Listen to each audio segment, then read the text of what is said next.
নমস্কার, রাধা ক্রিয়েশনের আরও একটি ব্লগে তোমাদের সকলকে স্বাগত জানাই। তো আজকে হচ্ছে মঙ্গলবার, তো আজকে হচ্ছে আমার বোনের বার্থডে। তো ওই জন্য ভাবলাম ওকে কিছু রান্না করে খাওয়াবো। তো সকাল থেকে তো আমি ছিলাম না, এখন রাত্রি, এই যে দেখো অন্ধকার, তো এখন রাত্রি। তো এখন কি করব, সেজন্য রাতে একটু চিকেন, দেশি চিকেন ছিল ফ্রিজে, সেটাকে একটু চিকেনের একটা ইউনিক কিছু করবো না, জাস্ট চিকেনের পাতলা ঝোল করব। আর তার সাথে থাকবে বাসন্তী পোলাও। তো বাসন্তী পোলাওটা আমি ফার্স্ট টাইম করছি, সেই জন্য ভাবলাম যে তোমাদের সাথে শেয়ার করি রেসিপিটা। তো তোমরা কমেন্টে কিন্তু বোনকে বার্থডে উইশ করে যেও, আর সকলে ভালো থেকো।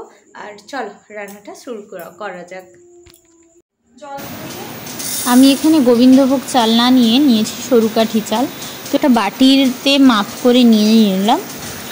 এরপর আমি এটাকে ভালোভাবে জল দিয়ে ধুয়ে নিচ্ছি। তো অনেকবারই এটা ধুতে হবে, কারণ যতক্ষণ না জলটা পুরো ধপধপে সাদা হয়ে যাচ্ছে ততক্ষণ চালটা ধুয়ে ধুয়ে জলটাকে ফেলে দিতে হবে।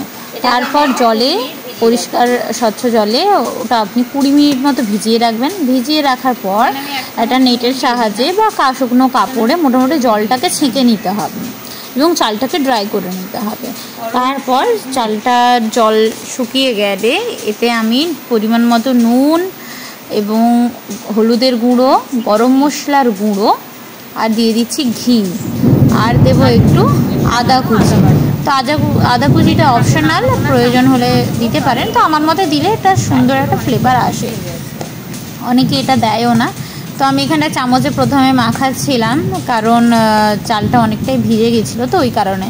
তারপরে দেখলাম যে না, হাতের মতো সুন্দর মাখানো কি আর চামচে হয়, সেই জন্য হাত লাগিয়ে দিলাম। খুবই সাবধানে আমি চালটাকে মাখিয়ে নিলাম। এরপর কড়াইতে আমি 1 চামচ মতো ঘি দিলাম। এবারে পুরো রান্নার প্রসেসটা আমি ঘি দিয়ে করেছি। আপনাদের যদি ঘি পছন্দ না হয় তাহলে সাদা তেলও এই জায়গায় ইউজ করতে পারেন। তবে একটাই বলবো যে ঘি দিলে মানে খাবারের পোলাওটার স্বাদটাই বদলে যায়। তো কাজু কিশমিশটাকে সুন্দর করে ভেজে নেব, ভেজে তুলে নেব। যখন দেখবো যে কিশমিশগুলো নাদুসভাবে টুলকো হয়ে ফুলে গেছে, তখন আমি তুলে নেব।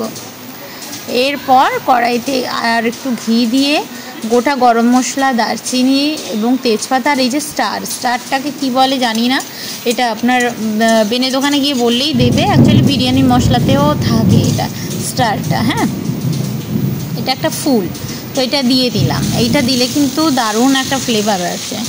এরপর আমি সমস্ত যে ঘি দিয়ে মাখিয়ে রেখেছিলাম চালটা আমি দিয়ে দিলাম কড়াইতে। এবারে ভালো করে চালটায় যে বাড়তি জলগুলো থাকবে সেগুলো আমি ভালোভাবে ড্রাই করে নেব। তো এরপর ভালোভাবে ভাজলে কিন্তু পোলাওর ভাতটা কিন্তু আপনার বেশ ঝরঝরে হবে। তো ভালোভাবে আমি চালটা ভাজা হয়ে গেল আমার। এরপর আমি একটা হাঁড়িতে, কারণ আমাদের বাড়িতে মানে যে পরিমাণে চালটা নেওয়া হয়েছে সেটা এই কড়াতে ভাতটা হতো না, সেই কারণে আমি হাঁড়িতে অল্টার করে নেব। তো আমি 3 বাটি চাল নিয়েছিলাম, তাই সেই বাটির পরিমাপ অনুযায়ী আমি 6 বাটি জল নিলাম। জল নিয়ে আমি গরম করে নিয়েছিলাম, তারপর ভেজে রাখা চালগুলো আমি দিয়ে দিয়েছিলাম। দিয়ে নাড়াচাড়া করে আর কাজু কিশমিশটা দিয়েও আমি ঢাকা দিয়ে দিয়েছিলাম। তো এখানে আমার চিকেনের প্রসেস চলছে, আর এই যে দেখছেন হাঁড়ি 50% ভাত প্রায় হয়ে গেছে। তো গ্যাসটাকে অবশ্যই আপনারা কমিয়ে রাখবেন, হাই ফ্লেমে রাখবেন না। চালটা দিয়ে কিন্তু হাঁড়িতে ঢাকাটা দিয়ে গ্যাসটাকে কমিয়ে রাখবেন। আপনার 20 থেকে 30 মিনিটের মধ্যে কিন্তু এটা হয়ে যাবে। মাঝে মাঝে একটু চেক করবেন। তারপরে ভাতটা হাফ সেদ্ধ হয়ে গেলে, জলটা শুকিয়ে এলে আপনি পরিমাণ মতো চিনি এবং কাঁচা লঙ্কা দিয়ে ভালোভাবে মিশিয়ে নেবেন। আমি এখানে 2 চামচ চিনি ইউজ করেছি, কারণ একটু কম মিষ্টি খাওয়ানো হয়। আপনারা আপনাদের স্বাদ অনুসারে করবেন। আর এটা ছিল বোনের থালি, সুন্দর করে সাজিয়ে দিয়েছি। আর এই যে দেখুন ভাতটা কি সুন্দর ঝুরঝুরে, খেতে জাস্ট অপূর্ব হয়েছিল। এখন এডিটিং করতে করতে আমার জিভে জল আসছে। আর এটা ছিল দেশি মুরগির কষা কষা মাংস।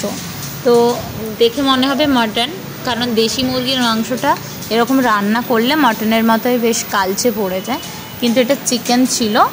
তো খেতে জাস্ট অপূর্ব হয়েছিল, আমি তো পেট ভর্তি করে খেলাম। তো আপনারাও কিন্তু বাড়িতে এটা রেসিপিটা বানিয়ে আমাকে কমেন্ট করে জানাবেন যে রেসিপিটা কেমন লাগলো। হ্যাঁ, সকলে ভালো থাকবেন, সুস্থ থাকবেন, আর আমার ভিডিও ভালো লাগলে লাইক শেয়ার সাবস্ক্রাইব করে দেবেন। তো এখনকার মতো টাটা, আবার দেখা হচ্ছে অন্য কোনো ভিডিওতে।